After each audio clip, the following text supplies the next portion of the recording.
Hello everyone, welcome to Commerce Positivity. This is Shifali here and today we are going to discuss about consumer rights and responsibilities. ये एक बहुत ही important topic है। तो चलिए start करते हैं आज का वीडियो को स्टार्ट करने से पहले अगर आप चैनल पर न्यू है तो अभी चैनल को सब्सक्राइब कर ले और वीडियो को एंड तक देखिएगा जिससे आपको अच्छे से क्लैरिटी हो जाए। ओके, तो चलिए स्टार्ट करते हैं।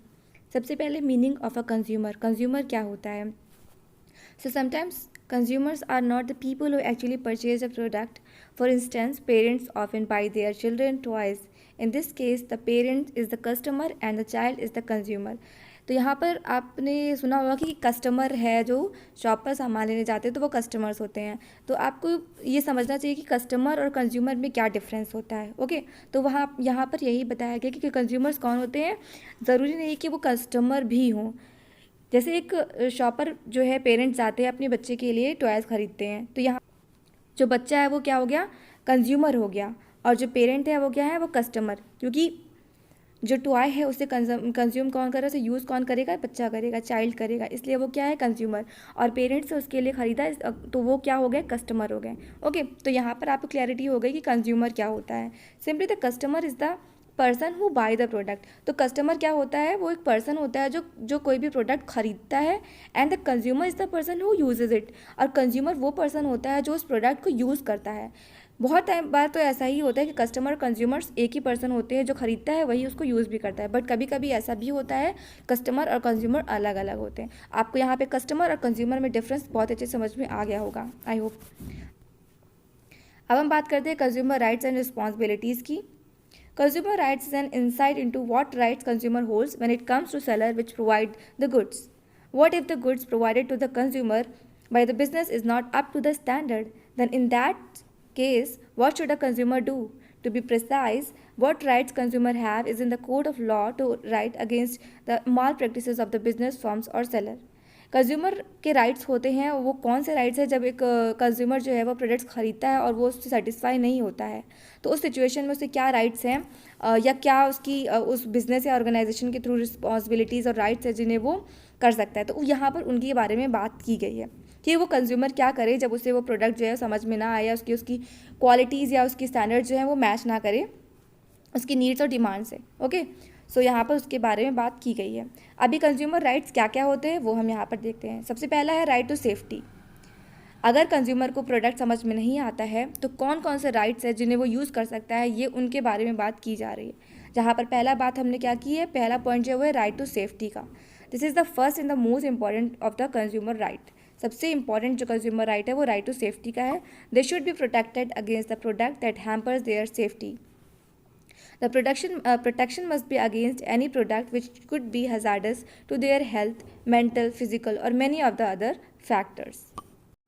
तो यहाँ पर ये कहा गया है कि जो भी प्रोडक्ट एक कंज्यूमर ख़रीदता है तो वो ऐसा होना चाहिए जो पूरी तरीके से प्रोटेक्टेड हो और उसको किसी भी तरीके का हार्मफुल इफेक्ट ना करे कंज्यूमर को या कस्टमर्स को।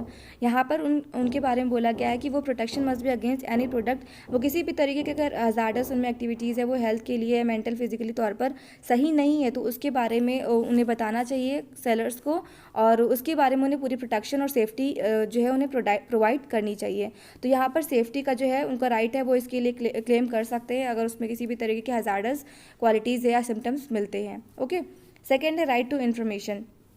दे should be informed about the product. उन्हें प्रोडक्ट के बारे में पूरी इन्फॉर्मेशन देनी चाहिए। जो भी प्रोडक्ट, जैसा भी प्रोडक्ट है उसके बारे में पूरा उस पैकेट में मेंशन होना चाहिए, और पूरी जो भी उसकी जो भी उसमें जो भी स्टेप्स होते हैं या फिर जो भी उसके अंदर क्वालिटीज़ हैं और जो भी मटीरियल्स इंग्रेडिएंट्स का यूज़ किया गया उन सब के बारे में उन्हें पूरी तरीके की इन्फॉर्मेशन देनी चाहिए। The product packaging should list the details which should be inform to the consumer. आपने देखा होगा जब आप कोई प्रोडक्ट लेते हैं तो उसके पैकेट के पीछे उसकी पूरी डिटेल्स लिखी होती है कि इसमें जो अगर खाने वाला प्रोडक्ट होता है, कोई फूड या प्रोडक्ट कंजम्पशन वाला होता है, तो उसके लिखा होता है कितने प्रोडक्ट उसमें कितनी शुगर है, कितना कैलोरीज और क्या है, वो सब चीज़ें मेंशन होती है और क्या क्या इंग्रेडिएंट्स उसमें यूज़ किए गए हैं। तो उनका जो है एकदम राइट डिटेल वे में उसको इन्फॉर्म करना चाहिए कस्टमर को। दे should not hide the same और प्रोवाइड फॉल्स इन्फॉर्मेशन। उन्हें एक प्रोडक्ट से रिलेटेड किसी भी तरीके की इन्फॉर्मेशन को हाइड नहीं करना चाहिए और कोई भी फॉल्स इन्फॉर्मेशन प्रोवाइड नहीं करनी चाहिए। उन्हें मैन्युफैक्चरिंग डेट और जो भी उसकी एक्सपायरी डेट है वो क्लियरली मेंशन करनी चाहिए, जो भी जितनी भी है, जिससे कि उन्हें किसी भी तरीके की हेल्थ इश्यूज़ ना हो और कोई भी तरीके का गलत जो है इन्फॉर्मेशन कस्टमर तक ना जाए। Right to choose. Third point है राइट टू चूज़। उनके पास प्रोडक्ट को चूज़ करने का भी राइट होता है कस्टमर के पास। They should not be force to select the product. वो किसी भी प्रोडक्ट के लिए उन्हें फोर्स नहीं कर सकते कि आप हमारी कंपनी का ये प्रोडक्ट खरीदिए, ये बहुत ही अच्छा है।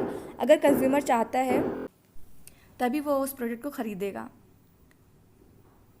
A consumer should be convinced of the product he is about to choose and should make a decision make by himself. ये उसका अपना डिसीजन होना चाहिए कि वो कौन से प्रोडक्ट को लेना चाहता है और किस तरीके के प्रोडक्ट्स को वो पसंद कर रहा है। This also means consumer should have a variety of articles to choose from. उसके बाद बहुत सारी वेराइटीज़ होती है जिसमें से वो अपने अकॉर्डिंग प्रोडक्ट को चूज़ कर सकता है। तो ये उसका राइट है कि वो अपने अकॉर्डिंग, अपनी नीड्स और अपनी डिमांड्स के अकॉर्डिंग प्रोडक्ट्स को ख़रीदे। उसे किसी भी तरीके की फोर्सफुली जो है एक्टिविटी नहीं करवानी चाहिए। Right to hear. If a consumer is dissatisfied with the product purchased, then they have all the right to file a complaint against it.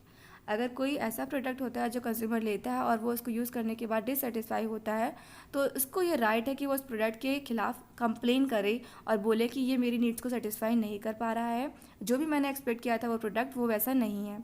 तो इस सिचुएशन में वो उस प्रोडक्ट के लिए क्लेम कर सकता है, उसके लिए कंप्लेन कर सकता है। And the said complain can not go unheard. और उसकी कंप्लेन को इग्नोर नहीं किया जा सकता है। It must be addressed in an appropriate time frame. एक अप्रोप्रिएट टाइम फ्रेम में उसकी इंफॉर्मेशन को जो कंप्लेन है उसको सुना जाता है और उसके हिसाब से उसे क्लियर करने की कोशिश की जाती है। तो ये कंज्यूमर का राइट है, राइट टू हियर। उसकी हर इन्फॉर्मेशन को, उसकी जो भी डिससेटिस्फैक्शंस, उसकी जो भी कंप्लेंट्स हैं उनको सुना जाए। Then right to seek redressal. In case a product is unable to satisfy the consumer, then they have the right to get the product replaced, compensate or return the amount invested in the product. अगर consumer को कोई product पसंद नहीं आता है, वो उसको satisfy नहीं करता है, तो कंज्यूमर को ये राइट है कि वो उस प्रोडक्ट को रिप्लेस कर सकता है और या फिर उस प्रोडक्ट को यूज़ करने के बाद जो अगर वो प्रोडक्ट समझ में नहीं आया तो उसके बदले में कुछ कंपनसेशन ले सकता है या फिर उस प्रोडक्ट को वो रिटर्न भी कर सकता है। और इस तरीके के राइट्स उसको उस प्रोडक्ट के लिए मिलने चाहिए। We have a 3-tier system of redressal according to the consumer protection act 1986। तो नेक्स्ट है right to consumer education. Consumer has the right to know all the information and should be made well aware of the rights and responsibilities of the government. Lack of consumer awareness is the most important problem our government must solve. बहुत बार ऐसा होता है कि consumer को अपने rights और information responsibilities का पता नहीं होता है। वो अनअवेयर होते हैं कि उनकी क्या रिस्पॉन्सिबिलिटीज़ हैं और इनकी वजह से ही उन्हें बहुत बार प्रॉब्लम्स होती हैं। तो गवर्नमेंट का ये राइट बनता है कि ये रिस्पॉन्सिबिलिटी बनती है कि उन प्रॉब्लम्स को दूर करे और जो भी उनकी कंप्लेंट्स हैं उनको दूर करके उनको सेटिस्फाई किया जाए। तो right to consumer education, consumer को पूरी तरीके से अवेयर किया जाए कि वो किस तरीके से प्रोडक्ट्स खरीदे और उनके क्या राइट्स हैं जिनके थ्रू वो अपने आप को सेटिस्फाई कर सकते हैं और अपनी प्रॉब्लम्स को सॉल्व कर सकते हैं। तो उसके बारे में बताने का भी उनको राइट होना चाहिए। ओके, ये गवर्नमेंट का राइट है, रिस्पॉन्सिबिलिटी है। अब बात करते हैं रिस्पॉन्सिबिलिटी ऑफ अ कंज्यूमर। अभी तक हमने बात की थी कि क्या राइट्स है कंज्यूमर के। वो प्रोडक्ट तो खरीदता है, अगर कंज्यूमर खरीदता है और वो सेटिस्फाई नहीं होता तो किस तरीके से वो कंप्लेन कर सकता है या उन्हें क्या क्या राइट्स है जिनके बेस पर वो कंप्लेन कर सकता है। अब हम बात करेंगे कि कंज्यूमर की क्या क्या रिस्पॉन्सिबिलिटीज़ होती हैं। The consumer has a certain responsibility to carry as an aware consumer can bring changes in the society and would help the consumer to fight the unfair practices to be aware of it. तो एक responsible consumer जो होता है वो aware होता है अपने rights के लिए और सोसाइटी में वो चेंजेस लाता है उनके बारे में इन्फॉर्म करके अदर कंज्यूमर्स को। दे should B aware of their rights under the consumer protection act and should practice the same in case of need. और जब भी ज़रूरत पड़ती है वो उन राइट्स को यूज़ भी करता है। They should be well aware of the product they are buying. They should act as a cautious consumer while purchasing the product. जब भी वो प्रोडक्ट खरीदता है, एक कंज्यूमर जो बहुत ही अवेयर होता है, वो जब भी प्रोडक्ट खरीदता है तो उससे खरीदने से पहले वो उसकी सारी डिटेल्स देखता है, उसकी मैन्युफैक्चरिंग डेट, उसकी एक्सपायरी डेट और सारी जानकारी करने के बाद ही उस प्रोडक्ट को खरीदता है और अपनी राइट्स और रिस्पॉन्सिबिलिटीज़ के लिए भी वो पूरी तरीके से जानकार होता है और उसके लिए रिस्पॉन्सिबल होता है। तो एक रिस्पॉन्सिबल कंज्यूमर जो होता है वो हर तरीके की इन्फॉर्मेशन रखता है, अपनी रिस्पॉन्सिबिलिटीज़ को समझता है। If in case a product is found of anything false और not satisfactory, a complaint should be filed. अगर प्रोडक्ट को ख़रीदते वक्त वो उसे सेटिस्फाई नहीं होता या उसे किस तरीके से वो सही नहीं लगता है प्रोडक्ट, तो उसके लिए वो कंप्लेन कर सकता है और उसको पता होता है कि इसके लिए किस तरीके से कंप्लेन करनी है।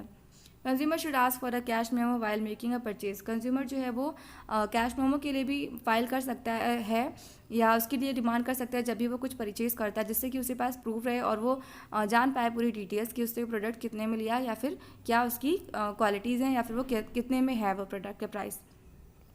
A customer should check for the standard marks that have been introduced for the authenticity of the quality of the product like ISI or Hallmark etc.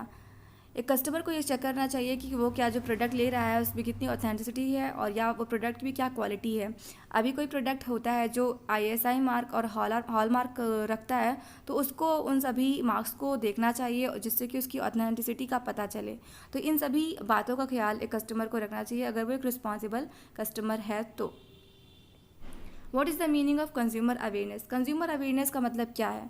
Consumer awareness is the process of making the consumer of goods and services aware of his rights. Simple सा मतलब है consumer awareness का कि जो भी consumer product खरीदता है तो उसको पता होना चाहिए कि जो भी गुड्स और सर्विसेज वो परचेज कर रहा है उसमें अगर कुछ ही कमी निकलती है तो फिर वो किस तरीके के राइट्स को रखता है जिसके थ्रू वो कंप्लेन कर सकता है या उनके बारे में आवाज़ उठा सकता है।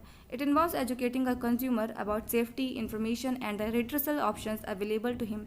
यहाँ पर ये एजुकेट करते हैं कंज्यूमर्स को कि वो किस तरीके से वो अपनी सेफ्टी का ध्यान रख सकते हैं उन प्रोडक्ट्स के लिए और उन्हें किस तरीके की इन्फॉर्मेशन जो है पता होनी चाहिए और उस प्रोडक्ट को में कैसे सुधार ला सकते हैं या फिर कैसे उन राइट्स का यूज़ कर सकते हैं जो उनके लिए अवेलेबल हैं, जो गवर्नमेंट उन्हें देती है।